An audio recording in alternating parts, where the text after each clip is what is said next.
Good morning, class 4, Holy Rock School. Now in our previous class, I have discussed few points about subject and predicate. কিছু বুঝিয়েছিলাম, তাও তোরা ভুল করেছিলিস। আমি আরেকবার এই চ্যাপ্টারটাকে বোঝাবো, আর তোরা এই সব কোশ্চেন্সগুলো আরেকবার করবি খাতায়। সাবজেক্ট অ্যান্ড প্রেডিকেট, আমরা জানি যে কোনো একটা সেন্টেন্স অনেকগুলো ওয়ার্ড দিয়ে তৈরি হয়। যেমন আমরা দেখতে পাচ্ছি পিটার রানস ফাস্ট, এখানে তিনটে ওয়ার্ড আছে, তিনটে ওয়ার্ড, তিনটে, চারটে, পাঁচটা, ছটা এরকম ওয়ার্ড দিয়ে একটা সেন্টেন্স তৈরি হয়। তা সেন্টেন্সে যার বিষয়ে বা যার ব্যাপারে আমরা কথা বলি সেটাকে বলা হচ্ছে সাবজেক্ট। সাবজেক্ট বোঝার দুটো প্রসেস আমি বুঝিয়ে দিচ্ছি। একটা তো বললাম যে সেন্টেন্সটা পড়ে বুঝে নিতে হবে যে কার ব্যাপারে কথা বলা হচ্ছে। যেমন এখানে লেখাই আছে, দেখো, in sentence 1 we speak about Peter. এখানে বলছি পিটার রানস ফাস্ট। কার ব্যাপারে কথা বলছি আমরা? পিটারের ব্যাপারে। পিটার ব্যাপারে কথা বলছি যে পিটার জোরে ছোটে।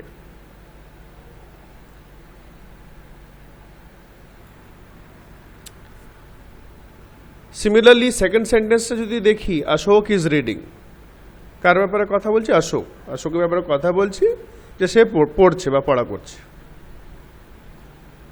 আরেকটা হচ্ছে প্রসেস, যেটা উঁচু ক্লাসে বোঝানো হয়, তোদেরকে একটু বলে রাখছি যদি বুঝতে পারিস। সেন্টেন্সের মধ্যে আমরা ভার্বটা খুঁজব। ভার্ব হচ্ছে সেই ওয়ার্ডটা যেটা থেকে কোনো কাজ বোঝানো হচ্ছে, বা যে শব্দ থেকে বোঝায় যে কোনো কাজ হচ্ছে। যেমন পিটার রানস ফাস্ট, এখানে ভার্ব হচ্ছে রানস। হু রানস, কে ছোটে? পিটার ছোটে। তা ভার্বটা খুঁজে তার আগে হু অথবা হোয়াট এই দুটো শব্দ লাগিয়ে দেখবে কোনটার মধ্যে উত্তরটা পাচ্ছ। হোয়াট রানস, কি ছুটে, সেটা তো কোনো উত্তর পাবে না, কিন্তু হু রানস, কে ছুটে, সেটা তুমি উত্তর পাবে। হু রানস, কে ছোটে? পিটার ছোটে। উত্তরটা যেটা পাবে সেটা হচ্ছে সাবজেক্ট। সিমিলারলি নাম্বার 3টা যদি বলি, হর্সেস ইট গ্রাস, তো এখানে এমনি সিম্পল যদি বলি কার ব্যাপারে কথা হচ্ছে? ঘোড়া ব্যাপারে কথা হচ্ছে। হর্সেস হচ্ছে সাবজেক্ট। আচ্ছা, আর প্রেডিকেটটা হচ্ছে বাদ বাকিটা। সাবজেক্টটাকে বাদ দিয়ে সেন্টেন্সে যা কিছু থাকবে সেটা হবে প্রেডিকেট। ক্লিয়ার? তো এখানে ভার্ব হচ্ছে ইট, না হু ইট, কে খায়? হর্সেস। এইভাবে তোমরা দুটো প্রসেস থেকে তোমরা সাবজেক্টটা বার করতে পারো।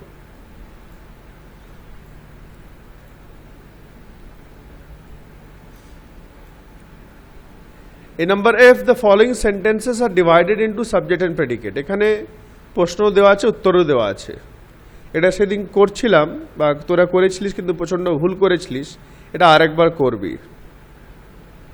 এখানে পুরোপুরি পরিষ্কার করে সাবজেক্টটা, প্রেডিকেটটা দেওয়াই আছে।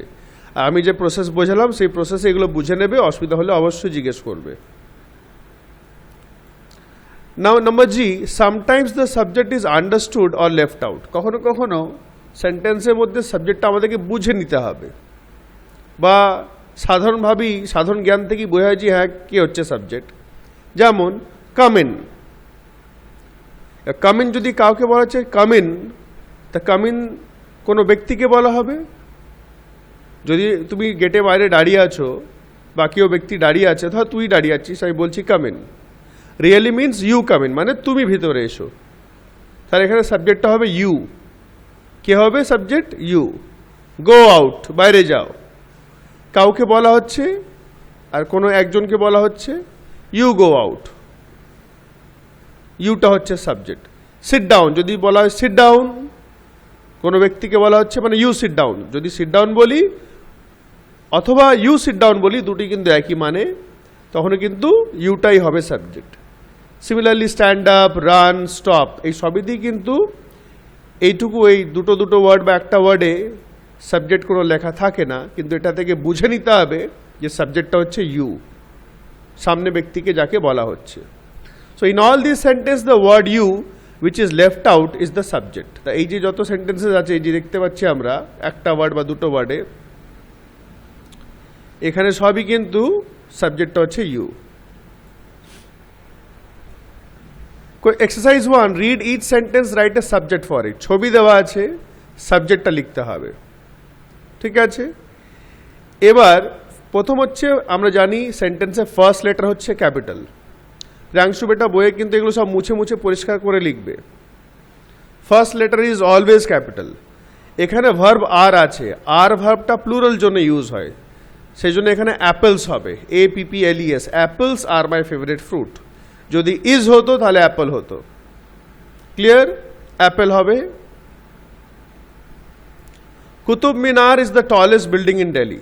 এটা ছবি দেওয়া আছে বলে কুতুব মিনারই লেখা হবে, অন্য কিছু নয়, এটা নাম কুতুব মিনার, এই বিল্ডিং এর নাম। The earth revolves around the sun, পৃথিবী সূর্যের চারিদিকে ঘোরে। 4, hockey can be played on ice also. Hockey HOCKEY, spelling ভুল আছে। মহাত্মা গান্ধী MAHATMA, মহাত্মা গান্ধী GANDHI, গান্ধী, মহাত্মা গান্ধী, স্পেলিংটা শুনে ভালো করে লিখবে। Is called the father of the nation, ওনাকে আমাদের দেশে পিতাও বলে বলা হয়, সেই জন্য ওনাকে বাপু বলেও ডাকা হয়। Tiger is our national animal. The national flag of India is also called tricolour. Tricolour মানে তিরঙ্গা যেটা বলি আমরা। স্নেক শেডস ইটস স্কিন, সাপ তার খোলা বা চামড়া খোলা যেটা ছাড়ে, খোলস ছাড়ে। এনটা কিন্তু ভালো করে লিখতে হবে, এনটা এইচ এর মতো মনে হচ্ছে। Exercise 2, add predicates to the following subjects. Subject দেওয়া আছে, প্রেডিকেটটা লিখতে হবে।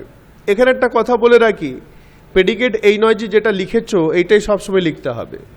প্রেডিকেট হচ্ছে আ গ্রুপ অফ ওয়ার্ডস যেটা সাবজেক্টের সঙ্গে জুড়ে পূর্ণ অর্থ, ফুল মিনিং বোঝায়। যেমনি এখানে লেখা আছে ইন উইন্টার, ডাব্লুটা ছোট হবে কিন্তু, in winter we can make snowman. শীতকালে আমরা স্নোম্যান বানাতে পারি। স্নোম্যানের ছবি দেওয়া আছে বলি এখানে এটা লেখা, কিন্তু এটা আরো ঘুরিয়ে আমরা লিখতে পারি অন্যভাবেও। In winter people make snowman, লোকেরা স্নোম্যান বানায়। বা in winter we all love to make snowman, আমরা সবাই স্নোম্যান বানাতে পছন্দ করি, এইভাবে লেখা যেতে পারে। In summer we visit hill station to get a temporary relief হবে এরপরে।